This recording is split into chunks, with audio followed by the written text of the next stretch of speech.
We want to thank you for coming.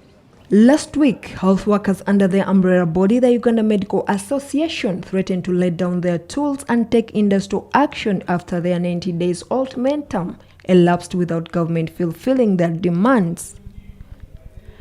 This time around, health workers under the Federation of Uganda Medical Interns, led by their president, Dr. Lilian Nawire, have announced a sit-down strike because of poor conditions, especially in regards to welfare. We really want implementation, and we decided that we shall only go back to work when we receive that money, because documents have come and we believe they may still come.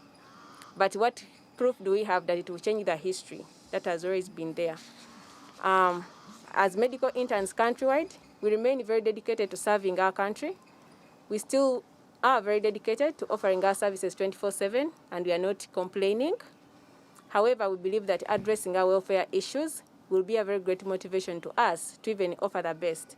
According to Nawire, the intern doctors have to make ends meet, yet they are poorly remunerated. Most of them cannot meet their accommodation costs, feeding costs, and transport to work. We continue to buy our own masks. You are at a risk of offering this service. You're not being given food, you're not being given transport, you're not being given accommodation. You're buying your own masks to attend to these very patients. It's really not fair. So, for over years, these fights have been on and on and on, and we thought we had made a very great step when the president gave this directive. And right now, we believe we have been patient enough. We believe we have done what is required. We have written to all the responsible stakeholders. There is no office that has not received our letter, not once, in regards to implementation of this directive. The Uganda Medical Association president, Dr. Samuel Oledo Odong, added his voice on the matter, revealing that if these are not met, the entire medical workforce of doctors in Uganda will join in on the industrial action. The health sector is in a very sorry state. It is true, Ministry of Health has tried to equip. The beds are there, some instruments are there, but consumables are not there. Drugs are very few, and we're in a very terrible state.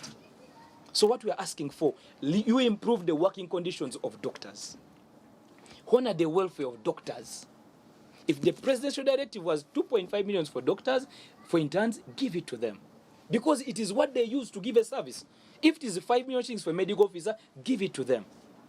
So colleagues, in a special and humble way, this is our message to the people who wield power.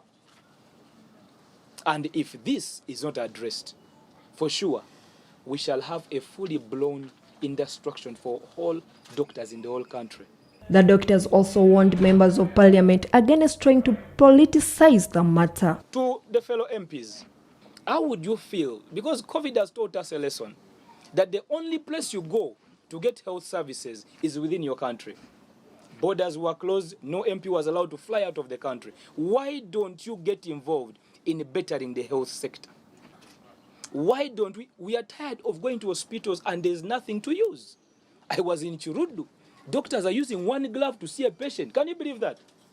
That I have to put on a glove in the right hand and then I use my right hand to assess a patient. That is a very absurd. These doctors are using repeated masks. Can you believe a mask I used yesterday?